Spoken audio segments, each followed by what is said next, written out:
എൻ്റെ പ്രിയപ്പെട്ടവനിക്ക് എൻ്റെ സങ്കടങ്ങളിലും സന്തോഷങ്ങളിലും കൂടെ നിന്ന് എൻ്റെ ഏറ്റവും പ്രിയപ്പെട്ട കേൾവിക്കാരനായി മാറിയ എൻ്റെ ഹൃദയം തൊട്ടറിഞ്ഞവരെ, നിങ്ങളിലായി കൊച്ചു ലോകം തീർത്ത് അതിൽ ആനന്ദം കണ്ടെത്തുന്ന അജ്മീറിൻ്റെ മണ്ണിലെ ജഹനാര രാജകുമാരിയൊന്നും അല്ലേലും ഞാനും നിങ്ങളെ കൊട്ടാരത്തിലെ രാജകുമാരിയായിട്ട് തന്നെയാണ് വാഴുന്നത്, അല്ല നിങ്ങൾ വാഴ്ത്തുന്നത്.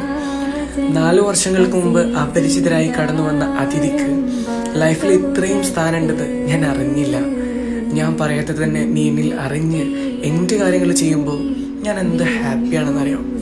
നിങ്ങൾ അടുത്തില്ലാത്ത ഓരോ നിമിഷവും അറിയുന്നുണ്ട് നിങ്ങളോടുള്ള സ്നേഹത്തിൻ്റെ ആഴം. വാട്സപ്പ് തുറന്ന എൻ്റെ മെസ്സേജുകൾ റീഡാക്കിയെന്ന് കാണുമ്പോൾ എനിക്കുണ്ടാവുന്ന സന്തോഷം കുറച്ചൊന്നുമല്ല.